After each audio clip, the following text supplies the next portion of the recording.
श्रीमन्नारायण नारायण नारायण श्रीमन्नारायण नारायण नारायण। धर्म प्रेमी बंधुओं, आज वैशाख महात्म्य की प्रस्तुति के क्रम में श्री स्कंद पुराण में वर्णित वैशाख महात्म्य का 10वां भाग में आप सब सुनेंगे।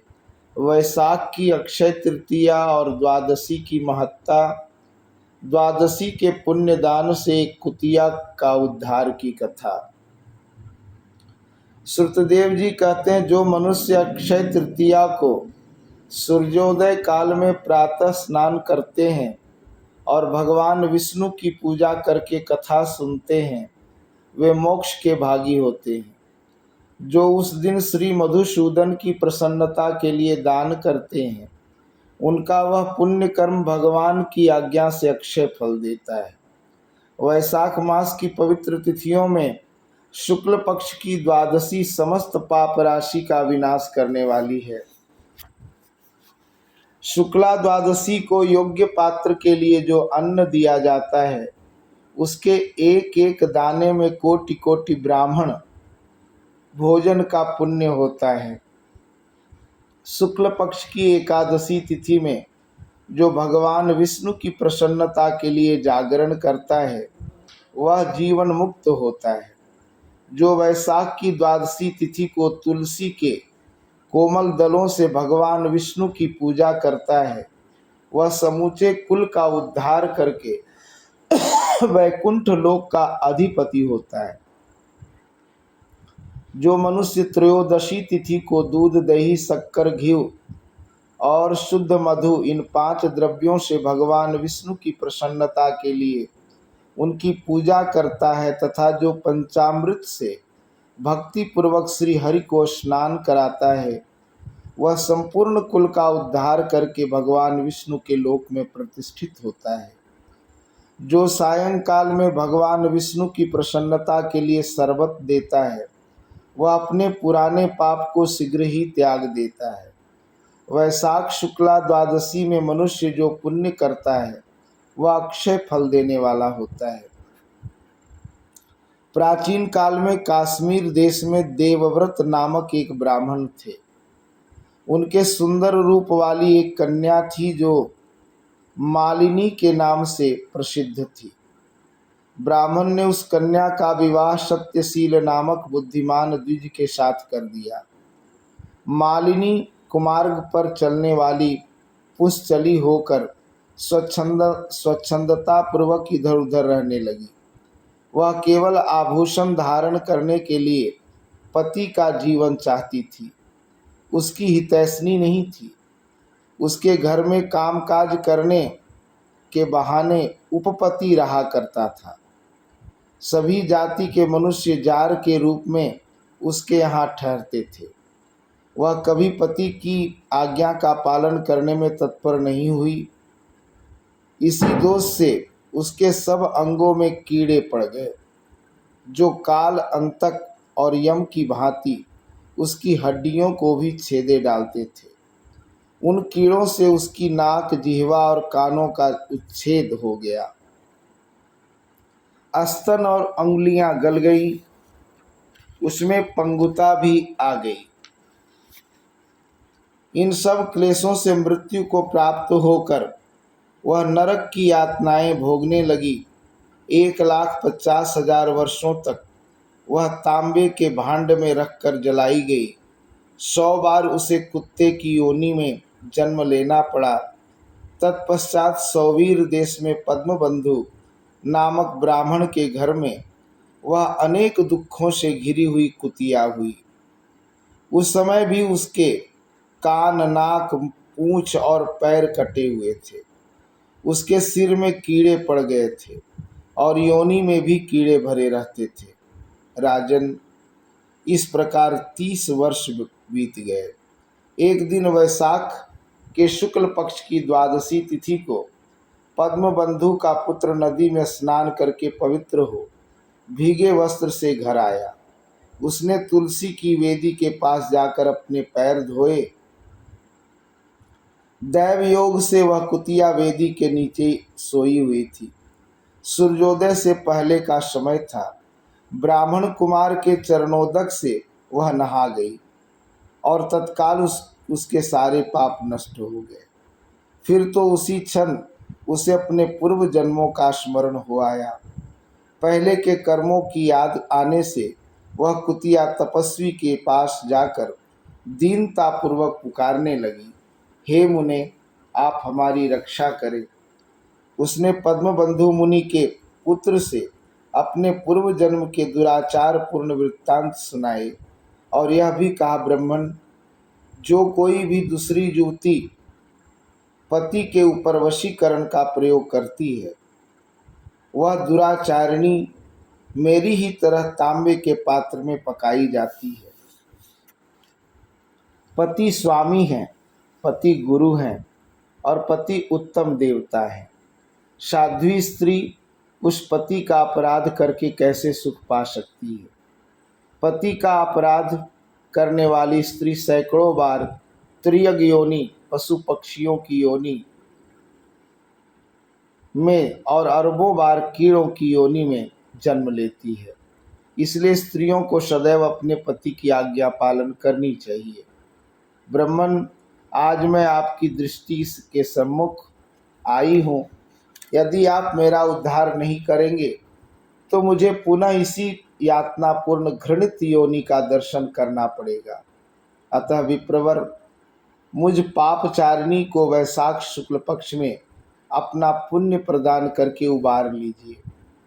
आपने जो पुण्य की वृद्धि करने वाली द्वादशी की है, उसमें स्नान, दान और अन्न भोजन कराने से जो पुण्य हुआ है, उससे मुझ दुराचारिणी का भी उद्धार हो जाएगा। महाभाग, दीनवत्सल, मुझ दुखिया के प्रति दया कीजिए। आपके स्वामी जगदीश्वर जनार्दन दीनों के रक्षक हैं। उनके भक्त भी उन्हीं के समान होते हैं। दीनवत्सल, मैं आपके दरवाजे पर रहने वाली कुतिया हूँ। मुझ दीना के प्रति दया कीजिए, मेरा उद्धार कीजिए। अंत में मैं आप द्विजेंद्र को नमस्कार करती हूँ। उसका वचन सुनकर मुनि के पुत्र ने कहा, कुतिया, सब प्राणी अपने किए हुए कर्मों के ही सुख दुख का फल भोगते। जैसे सांप को दिया हुआ शर्करा मिश्रित दूध केवल विष की वृद्धि करता है, उसी प्रकार पापी को दिया हुआ पुण्य उसके पाप में सहायक होता है। मुनि कुमार के ऐसा कहने पर कुतिया दुख में डूब गई और उसके पिता के पास जाकर आर्त स्वर से क्रंदन करती हुई बोली, पद्मबंधु बाबा, मैं तुम्हारे दरवाजे की कुतिया हूँ। मैंने सदा तुम्हारी जूठन खाई है। मेरी रक्षा करो, मुझे बचाओ। गृहस्थ महात्मा के घर पर जो पालतू जीव रहते हैं, उनका उद्धार करना चाहिए। यह वेद वेत्ताओं का मत है। चांडाल, कौए, कुत्ते ये प्रतिदिन गृहस्थों के दिए हुए टुकड़े खाते हैं, अतः उनकी दया के पात्र हैं। जो अपने ही पाले हुए रोगादि से ग्रस्त और असमर्थ प्राणी का उद्धार नहीं करता, वह नरक में पड़ता है। यह विद्वानों का मत है। संसार की सृष्टि करने वाले भगवान विष्णु एक को कर्ता बनाकर स्वयं ही पत्नी, पुत्र आदि के ब्याज से समस्त जंतुओं का पालन करते हैं। अतः अपने पोष्य वर्ग की रक्षा करनी चाहिए। यह भगवान की आज्ञा है। दयालु होने के कारण आप मेरा उद्धार कीजिए। दुख से आतुर हुई कुतिया की यह बात सुनकर घर में बैठा हुआ मुनिपुत्र तुरंत घर से बाहर निकला। इसी समय दया निधान पद्मबंधु ने कुतिया से पूछा, यह क्या वृत्तांत है? तब पुत्र ने सब समाचार कह सुनाया। उसे सुनकर पद्मबंधु बोले, बेटा, तुमने कुतिया से ऐसा वचन क्यों कहा? साधु पुरुषों के मुंह से ऐसी बात नहीं निकलती। वत्स, देखो तो, सब लोग दूसरों का उपकार करने के लिए उद्यत रहते हैं। चंद्रमा, सूर्य, वायु, रात्रि, अग्नि, जल, चंदन, वृक्ष और साधु पुरुष सदा दूसरों की भलाई में लगे रहते हैं। दैत्यों को महाबली जानकर महर्षि दधीचि ने देवताओं का उपकार करने के लिए दयापूर्वक उन्हें अपने शरीर की हड्डी दे दी। महाभाग, पूर्व काल में राजा शिवी ने कबूतर के प्राण बचाने के लिए भूखे बाज को अपने शरीर का मांस दे दिया था। पहले इस पृथ्वी पर जीमूत वाहन नामक राजा हो गए हैं। उन्होंने एक सर्प का प्राण बचाने के लिए महात्मा गरुड़ को अपना जीवन समर्पित कर दिया था। इसलिए विद्वान ब्राह्मण को दयालु होना चाहिए। क्या इंद्रदेव शुद्ध स्थान में ही वर्षा करते हैं? अशुद्ध स्थान में जल नहीं बरसाते? क्या चंद्रमा चांडालों के घर में प्रकाश नहीं करते? अतः बार बार प्रार्थना करने वाली इस कुतिया का मैं अपने पुण्यों से उद्धार करूंगा।